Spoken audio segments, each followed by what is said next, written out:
Namaskar to all. Today we are observing the birthday of Mahatma Gandhi ji, and the people throughout the world observing this day as non-violence day also. We can proudly say we contributed Mahatma Gandhi ji and his concepts, and people throughout the world are now accepting his philosophical approach, his thoughts, and his life. Without any hesitation, Gandhiji declared that my message is my life. In a democratic setup, in a traditional country, the public worker who lead our freedom struggle, he declared before the world that my life is my message. So that is in an open book. We can go through that, and with respect to the life of the people, his approach is very clear and transparent. While Gandhiji took up the leadership of Indian freedom struggle, he appealed his companions, freedom fighters, that the freedom fighters should fight for three freedom struggles. Of course, one is for political freedom. Of course, in 1947, August 15, we got political freedom, and British rulers bid farewell to us. The other two freedoms are also so important because in 1930s, Gandhiji taught us that two other freedoms are so important. One is social freedom, and other is economic freedom. Regarding that aspect,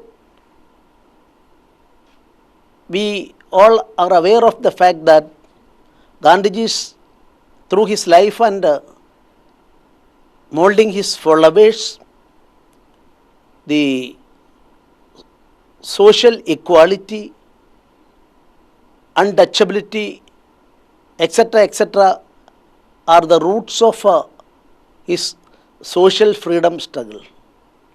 And other is, of course, economic freedom. With respect to economic freedom, also Gandhian thought on economy, of course, derived from our own ancient history and practical approach. Gandhiji gave much importance to that. After attaining freedom, I would like to say that we are not succeed in achieving these two goals. Now, presently, Atmanirbhar Bharat, we are trying our level best to achieve that goal. Self-reliant India is a concept which I am appealing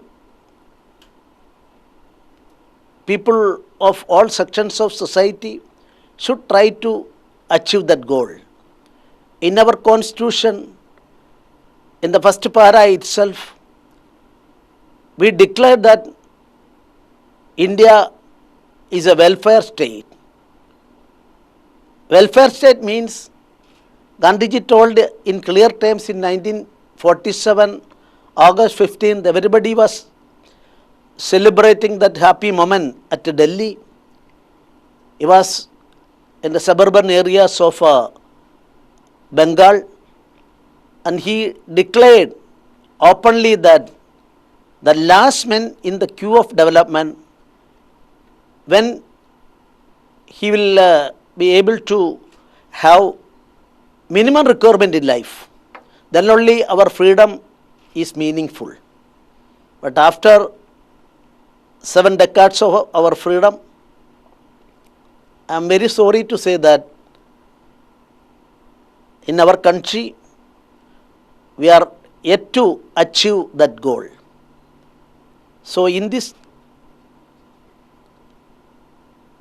field, in this time, I am not going to any political discussion on that aspect. I don't want to blame anybody, but we should strive for achieving that goal. In a welfare state, basic things required for the people as a whole, even to the last person: food, shelter, air, minimum education, minimum medical requirement. 7 aspects are there. Gandhiji also stated about that aspect, but more than 25 to 30% of our population are still coming under the category of the citizens in a welfare state. So we will try for that, and self-reliant India. For that concept, we all try, and our present Chief Minister and central rulers are trying for that. For this positive approach, through positive approach, we should try to obtain that goal. And I am paying homage before Mahatma Gandhiji, and at the same time, I would like to pay homage to Lal Bahadur Shastriji also, a person from an ordinary farmer family. His life, his life, as well as his contribution to the country during that period, 2 years, proved that Jai Jawan, Jai Kisan, the slogan raised by him. So I am paying homage to Lal Bahadur Shastriji also. Thank you very much. Jai Hind. My dear friends, what a wonderful evening to spend on our 15th anniversary of Prudent Media. Taking a cue from what His Excellency just said in the Prudent studio, I start this function by quoting our father of the nation, Mahatma Gandhiji. He said, "Strength does not come from physical capacity. It comes from indomitable will." Indomitable will. We have with us, my dear friends, such a learned person, His Excellency Sri P.S. Sreedharan Pillai, who quite recently took over the reins of the governor of Goa. What a proud moment. Let's welcome him with a loud clap. His Excellency Sri Sreedharan Pillai is an extremely successful lawyer. That's his biggest strength. A former politician in his own way, and he has started it at his earlier young age.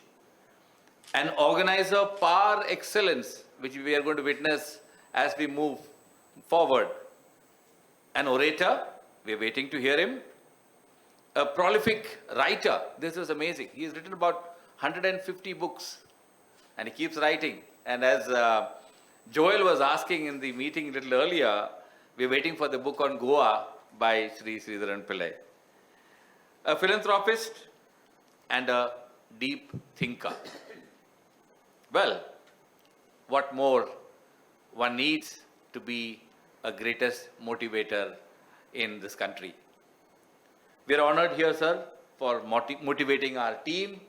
Prudent team is a very brilliant team, and they're waiting to hear a few thoughtful words from you, because you yourself has been or is a great journalist himself. So while you talk to him, you can have some details from him. Sri Sreedharan Pillai has held various positions in his entire career. I'll just run you through so that you will get to know him better. He was a state convener for Lok Tantrik Yuva Morcha, Lok Sangharsh Samiti activist, and a very strong student wing leader. Now, this is something which we all take pride of, especially during the anti-emergency days. He was a very, very senior leader, especially for the youth. He was the district president, the state secretary of Yuva Morcha in 1980s. Many of you are not born at that time. President, Bar Association, Kozhikode, 1995. This is interesting. Managing editor, Janmabhoomi Malayalam Daily. So this is something very close to your heart. And his senior central government standing counsel, High Court of Kerala. He was Assistant Solicitor General. CBI standing counsel in the High Court of Kerala. Kerala President of Atyapatya Sports Association. Kerala advisor for chess, that's his favorite sport. A district president for Kabaddi and of the Kabaddi Association. State president, Kerala Publishers and Writers Association, something like GUJ that we have here. The district president for martial arts, BJP national executive member. He was one of the key drivers of the party there. BJP Central Prabhari for Lakshadweep. Today it's hot in news. District President, Kerala State BJP. State Secretary, Kerala State BJP. State General Secretary, Kerala State. Vice President and spokesperson for the Kerala State BJP. Finally, the President of Kerala State BJP for the crucial years of its formation in Goa, in Kerala.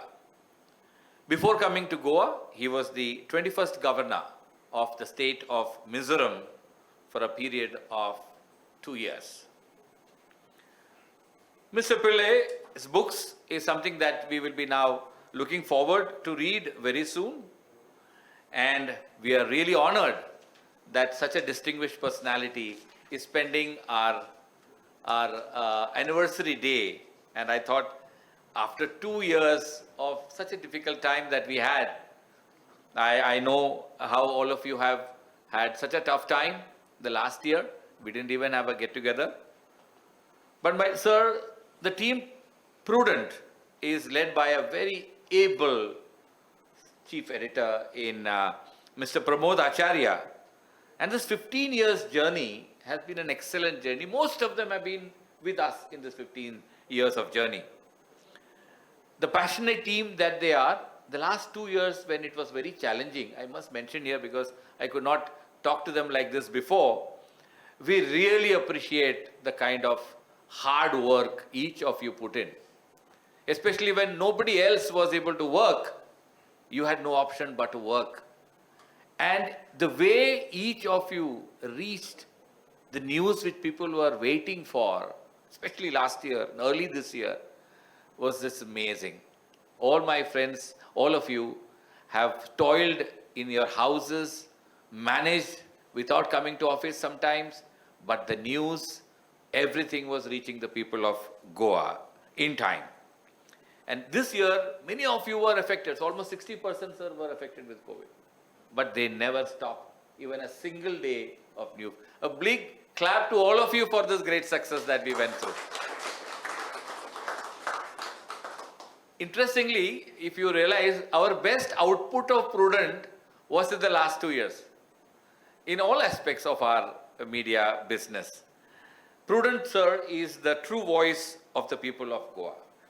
The strength is in the villages of Goa that Prudent is so popular. Right from Konkani to Sattari and Sattari to Perne, every village, sir, the sarpanchas, every punch, they relate to each of our journalists who work round the clock there. My dear friends, I will not take much time. I will have to ask our chief editor, Sri Pramod Acharya, to take it on. Before that, I'll just say one word, and this is my message to you on your 15th anniversary. Let us be the change we wish to see. Thank you very much, and all the best for a wonderful year ahead. Thank you. Sri Acharya. Good evening, everybody, and congratulations to all of us. So 15 years, I don't think any one of us has realized it has been 15, and for how many years all of us have been here.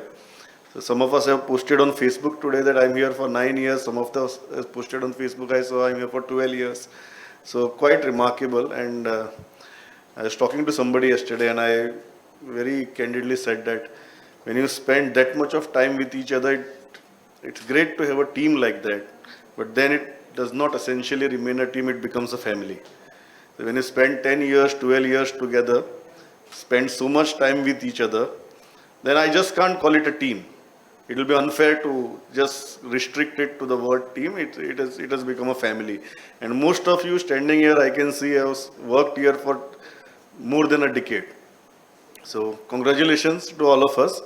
And it is also a very rare occasion where we have a governor like Sir, who is so multifaceted. He is a journalist, he was Assistant Solicitor General, he participated in anti-emergency agitations, he was a standing counsel for CBI, governor, author. So as a journalist, I very frankly feel, sir, that we want to hear you, but as journalists, we would love to ask you a few questions. So rather than doing a speech today, I think I should give some chance, with your permission, little chance, because everybody standing here is a journalist.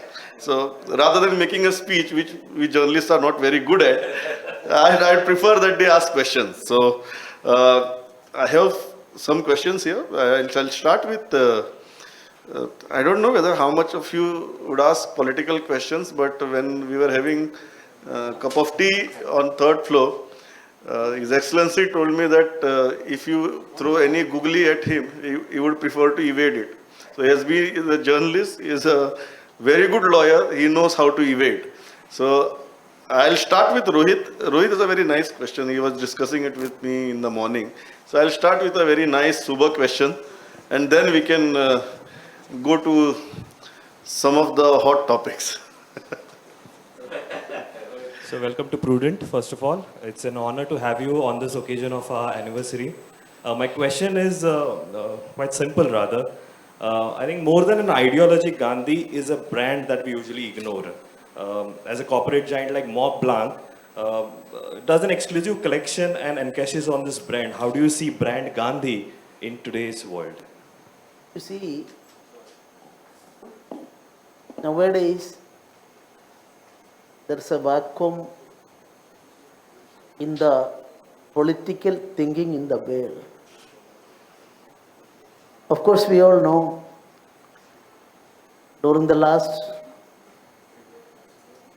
100 or 150 years, two ideologies were so important, and world's future was decided by capitalism and communism.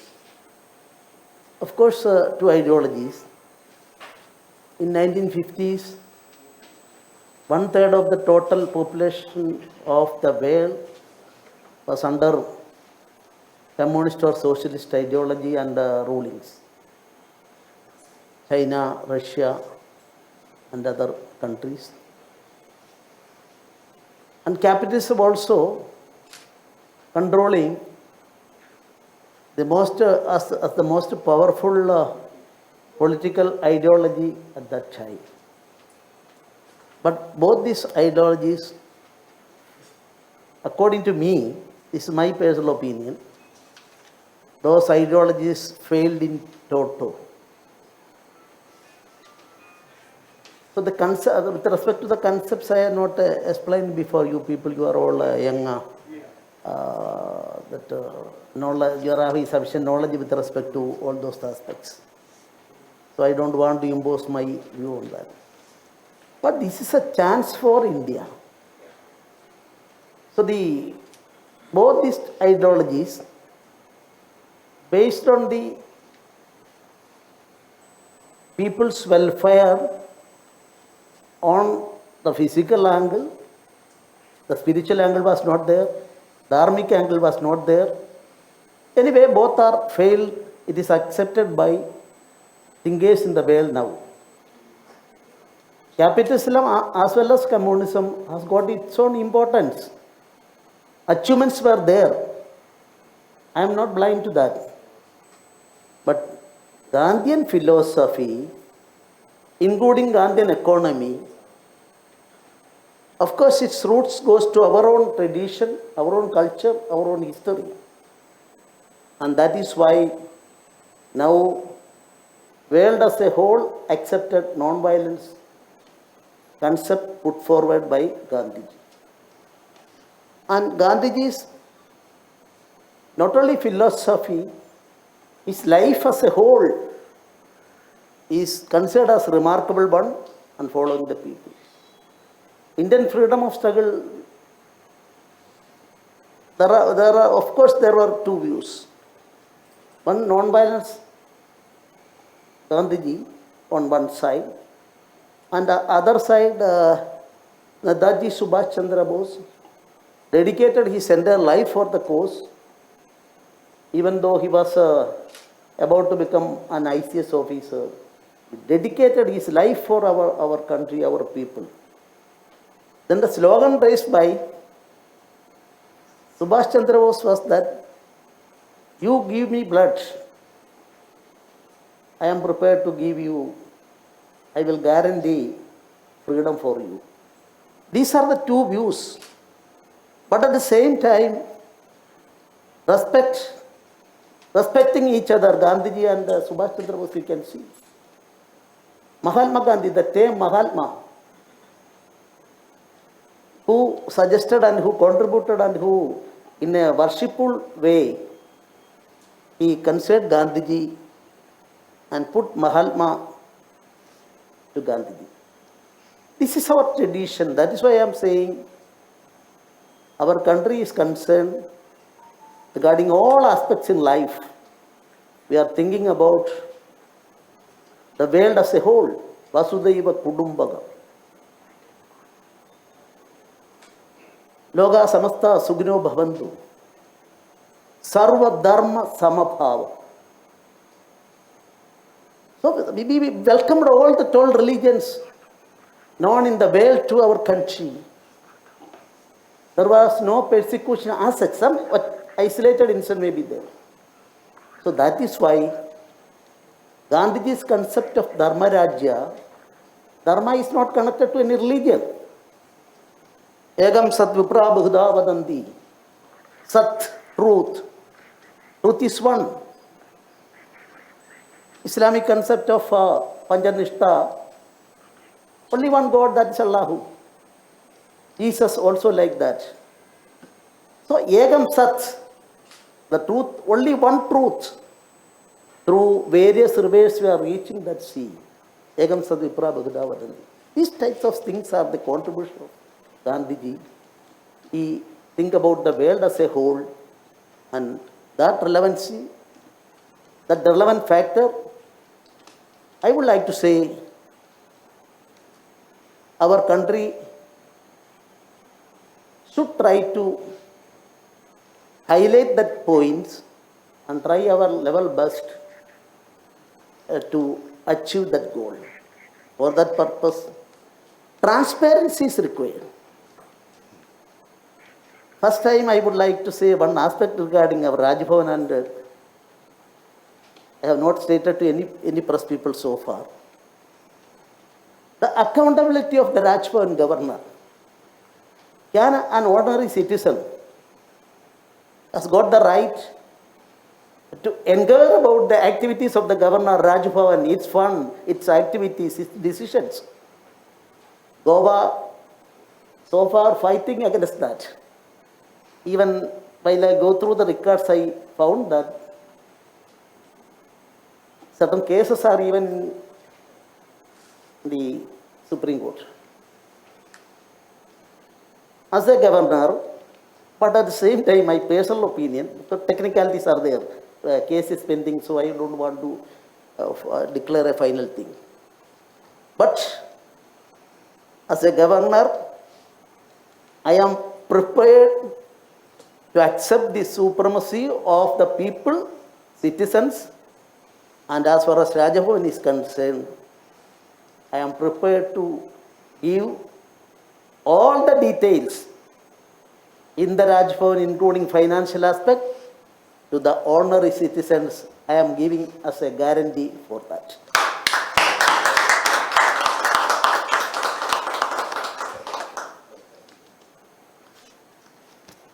Thanks a lot, sir. It's a big breaking news. And if any one of you has not understood, His Excellency just now confirmed that he is ready to bring Raj Bhavan into the ambit of Right to Information Act. So thank you. So my personal view, subject to some confirmation. I know, so subject, so your wish is our command in this case. Next question is Mukesh. Yeah. Mukesh, Mike. Mukesh. Good evening, sir. You have been a student leader, you have been a journalist, you have been ASG, and now the governor of Goa. So how this shift happened and what is learning for us in this journey? Also, sir, how is the shift in mindset? Yeah. Where each role demands something different. A journalist requires to be a little adversarial towards the state, whereas when you are representing as the ESG, you need to be the voice of the state. So how is this shift? How have you managed with the shift in this mindset? While I was a student in high school, I connected with Vidyarthi Parishad, Janasangh, RSS and that school of thought. Then I continued my activities related to that, social activities also part of my life. And later in the college union election and local union election and the Senate election, I contested and mandate also was there given by students. And during that emergency period, that was a turning point in my life. In 1973, the then Prime Minister, 1973 Prime Minister, you all know, I don't want to mention the name. But in the Indian Parliament, for committed judiciary, there was a public hue and cry. Mohan Kumaramangalam was the concerned minister. If you go through the Parliament records, you can see that. And the Balram Jakar even put the question, I am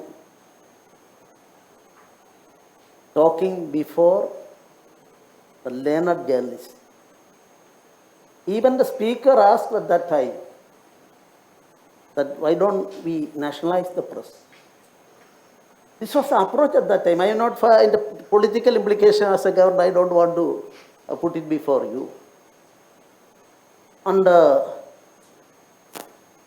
you see, the fundamental right is concerned, the Parliament can change it. That was the view of the government at that time. In Supreme Court, in 1973, that famous case, 11 judges bench considered, 11 judges or 13 judges bench, that Keshavananda Bharati case. Yes. What was done in our country at that time?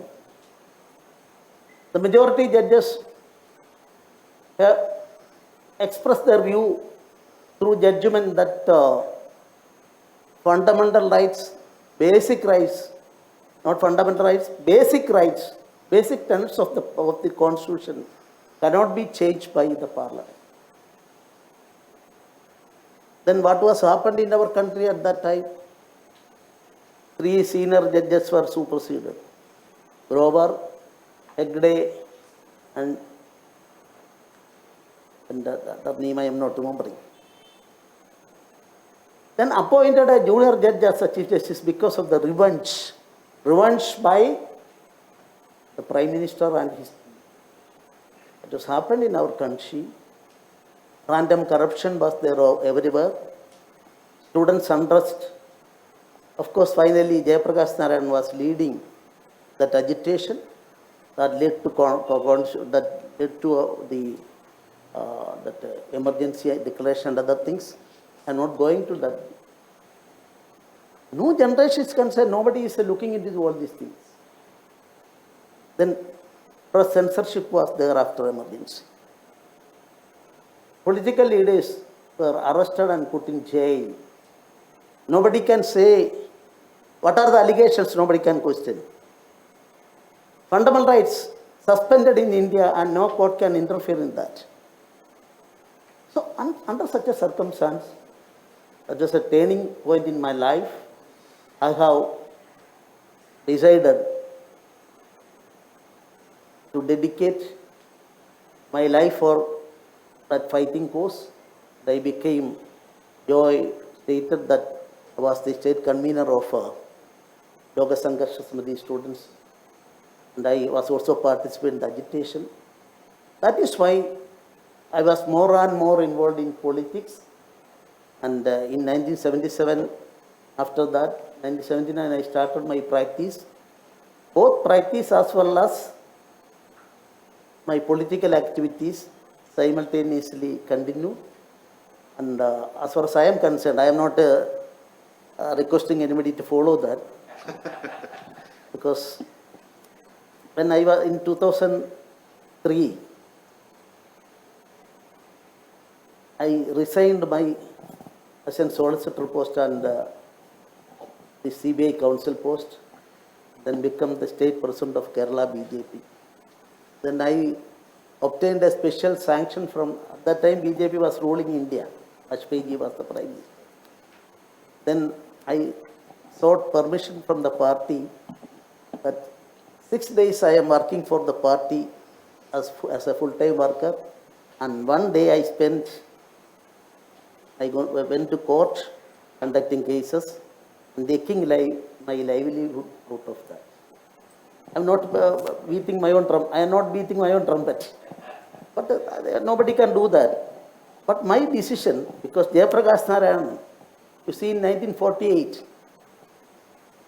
Jawaharlal Nehruji wrote to Jayaprakash Narayan, Mr. JP, you will be the future Prime Minister of India. What was the reply of Jayaprakash Narayan? No, sir, I don't want that post. I want to serve the people through political process. Then in 1977, in that parliament election after the emergency, you see the ruling monopoly of a party or a family was wiped out by the people of India. Prime Minister failed, etc., etc., etc. Then you see, at that time, Jayaprakash Narayan was in jail, Moraji Desai was in jail in Misa. At that time, Maintenance of Internal Security Act. Nobody can question it in a court of law. Then everybody preferred Jayaprakash Narayan would be the Prime Minister of India. But he refused to accept it. Then suggested for Rashtrapati. He didn't accept it. So that type of politics is also there. Power politics on the one hand and dharmic people's concept on the other hand. I put a question to you, that who was the greatest eminent politicians in the last century? I am sure you will suggest the name of your answer will be Gandhiji, Jayaprakash Narayan. In protocol, their position, they are nowhere in the political arena, in the protocol arena, they were there. But whenever Nehruji, number one in the protocol, when he wants to see Gandhiji, we see Nehruji went all the way to that Varda ashram for meeting Gandhiji. Where is the protocol? In 1977, if at that time, I am remembering, Moraji Desai, number one in the protocol, whenever he wants to meet Jayaprakash Narayan, our Prime Minister go to Patna for meeting him. So these types of politicians are there. They were also handling political. Jayaprakash Narayan, certain period he was an office bearer of a socialist movement. But as a whole, if you think he is above the partisan power politics. Gandhiji also was like that. Such dharmic leaders are required for the country. And now power politics is playing a vital role. So I don't want to criticize anybody. So I am reserving my comments in my mind. Next question is Pramod Kandalkar.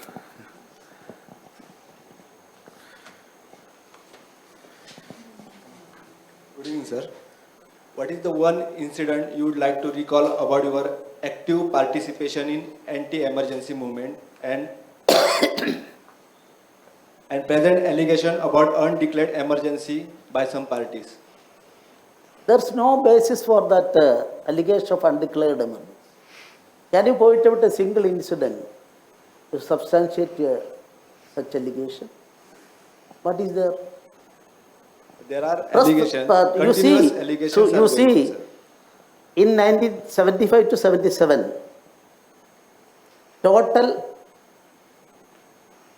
press restriction was there. At that time, Prudent was not there. But you inquire about the old generation of press. If you prepare a news, then you will have to go to that concerned officer in the collectorate. Got his sanction, only you can publish that. So with respect to the main news items, people have no occasion to read that. Total restriction. I have written a book on that. I will give a copy to your one copy is not with us. I will give free copy in my book published in 2018 containing all those things. Total press censorship in India, in a democratic India. Then I would like to request my journalist friends, just read the life history of our H.R. Khanna. You see, H.R. Khanna was a senior most judge in the Supreme Court. Within 4 or 5 months after, he will be elevated to Chief Justice of India. Then the famous Minerva Mill case came up. What was the consideration? Whether the power of the government to suspend the fundamental rights of the citizens, can a court of law can interfere? You see 4 judges on the one side and H.R. Khanna on the other side. H.R. Khanna declared the fundamental rights are basic rights. No rulers can deny it. Then you see, he lost his Chief Justiceship. Not only that, he was subjected to harassment throughout his life. That H.R. Khanna was lived in our country. But now, the 4 other judges, because of the political influence of during the emergency, those people in tune with the government, they acted through their judgment. That is the only case wherein the dissent note written by H.R. Khanna became the law of the land, and now also we are following that. Majority 4 judges judgment was thrown away to the dustbin. So that is why all these things we will study. I would say my personal opinion. Now journalists, I am thinking while I was a student leader in Kerala, sometimes if any doubt is there, I belong to ABVP and other things, all the press people are against that. But I am maintaining very good relation with them. N.V. Krishnavariyar, Pamban Madhavan, Piruna K. Nair.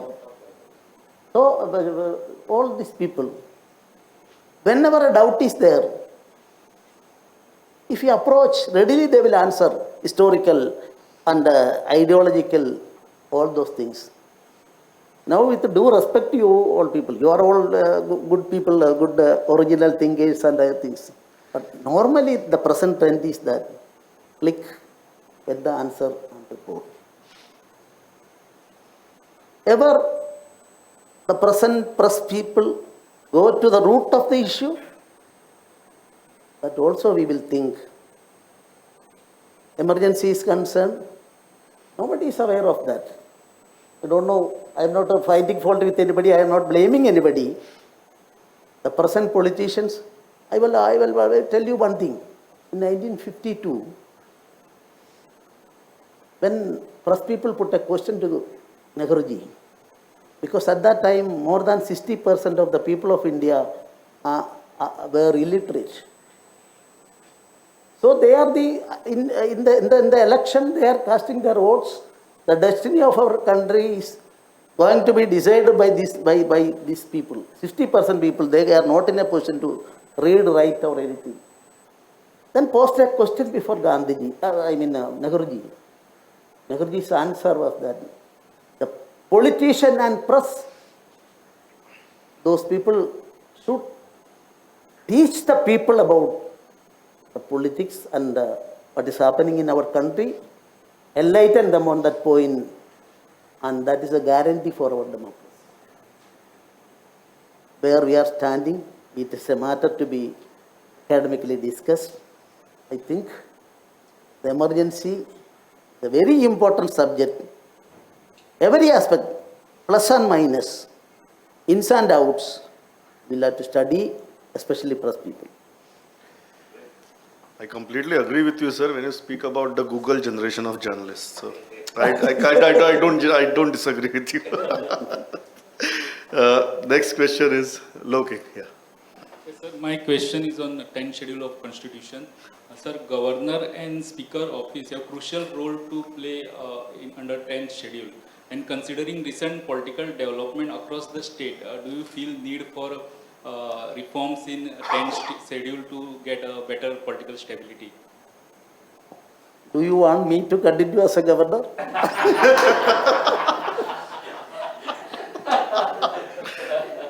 At 10th schedule, governor has So you are a rare combination. You are a lawyer also, politician also, journalist also, So we and can, governor also. you see, 10th schedule, discretion is vested with the speaker.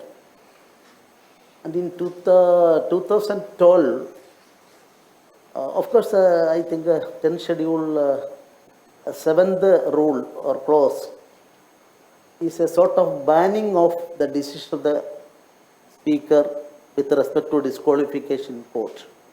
Court you cannot challenge. But in 2012, subject to correction, I am saying this year and another, there is a ruling to the effect that this is a quasi-judicial decision taken by a speaker. So, the right of the concerned people to go to court is also there. So, now well-settled proposition law is that you can go to court and place it before that. Then the pros and cons are decided by court. So, governor is concerned, there is no specific role is mentioned there. And if at all mentioned, I have got my own opinion. So I don't want to go to that as a governor. So this is your shortest answer. And here I am not satisfied. Last question. We are completely out of time. Otherwise, there are many people, so many journalists wanting to ask question. Aparna, last question. Namaste, sir. Namaste. With your due permission, I would like to ask you as a governor, how you manage your family time? In addition And that's to, it. in addition You to, see, sir, from the beginning. Throughout my life, I am happy to say that till I was appointed as the governor, I was an actively practicing lawyer in Kerala. Throughout my life, 132 juniors were junior to me, practiced in my office. As far as Kerala is concerned, that is the biggest number. And at the same time, throughout my professional career also,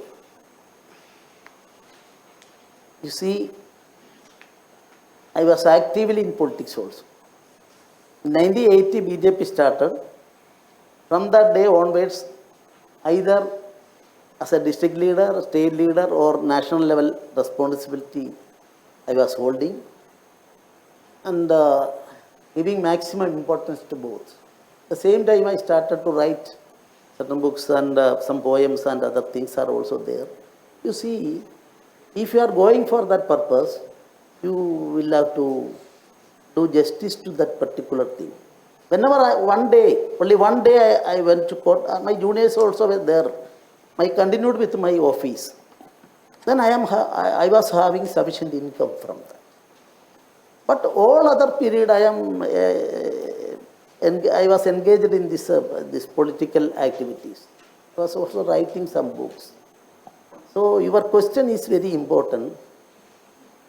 My family suffered a lot. Recently, my son is now practicing in the High Court. Recently, now he is 10 years practicing in the High Court. He posed a question to, not a question, he observed that whenever school day celebration, annual celebration, sports, everything, all the parents of the students are coming with their father and mother. But as far as he is concerned, he didn't get an opportunity of his father visiting his school. That is there. And that is why I am saying, it's my question already I have stated that better, every politician should do some work. No, I am not going to that, so that if that we lose, I will put in an embarrassing situation, so I don't want to go to that. As far as whatever work you are taking, you do justice to that aspect.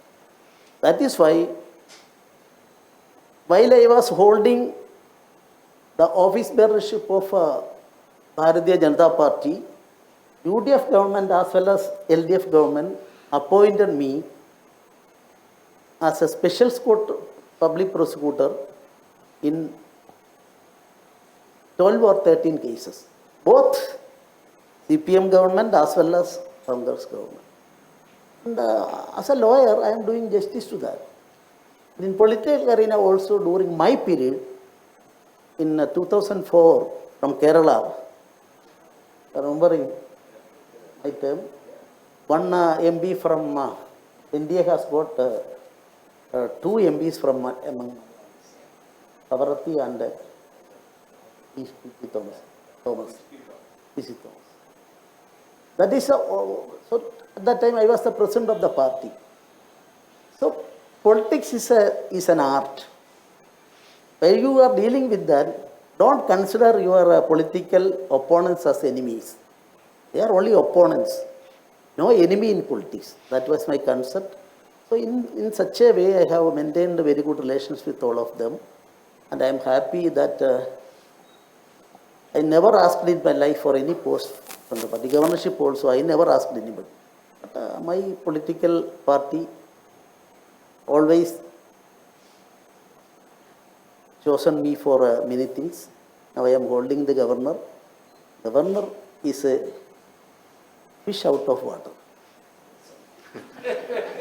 Sir, thanks a lot for being very, very frank in giving and not being very frank in some of the replies. you told me that you will skillfully evade those questions, and you have. Yes. So finally, sir, we are all journalists here. You have been a journalist. You have seen different spheres of life. Probably most of us would never traverse so many territories in our lifetime. You have. So finally, what is the message to present-day journalists? Be honest. Whatever I can say like that, if you are going for some nefarious activity or whatever may be the activities, be honest and committed to that. A journalist is concerned, you go to the root, not to depend on the shortcut methods. Go to the root. At the same time, there is a danger. Cutthroat competition in the field of media. Then whenever a news is coming to your desk, law says our defamation case and other things says, you will have to, what is your defense when a defamation case is coming up? Justification by truth. How can a journalist in the desk getting an information from an interior part? If you are not giving to your channel or to your paper, the other paper will give that hot news. So you are forced to give that. There, according to me, law will protect you even though there is no specific provision if you are bona fide. So the bona fide, and that is why I use the word honesty, bona fideness, and hard work, go to the root. Whatever may be the salary, whatever may be the facilities, you go to the root. Such journalists are always successful in their attempt. And I am not mentioning any names. Even with respect to journalists in India, they are always, Adal Bihari Vajpayee, I had occasion to see that Hindus, that lady, I am not mentioning her name, is vehemently criticizing him always. But his inner mind, that lady, he was so dear and near to her.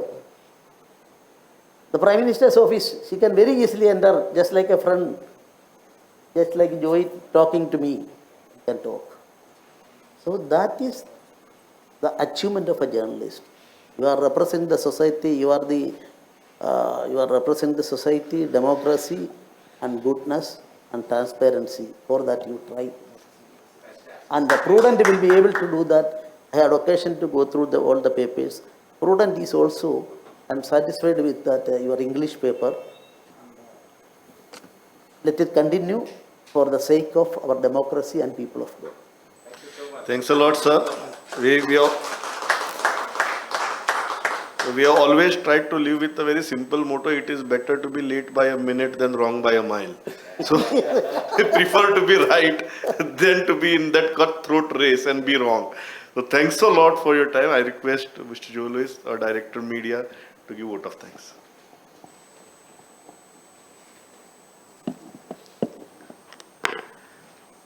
Thank you so very much, sir. This is one of the most wonderful, very, very meaningful evening that we had today. Truly, I would say in one word, I think His Excellency Sri Sreedharan Pillai is a people's governor, trying to have everybody inclusive, everybody into his fold, meeting people. I was just observing last few months, a month or so, he going into the details of wanting to meet maximum people from different walks of life. Great to have him as our governor. My dear friends, great message from him. Thank you very much for standing for so long time. I'm sorry, but hearing him was an excellent opportunity. Before we wind up, I would request the editor, chief editor of Prudent, to kindly a small memento from the lovely family of Prudent. Thank you, sir. Thank you so much. Thank you.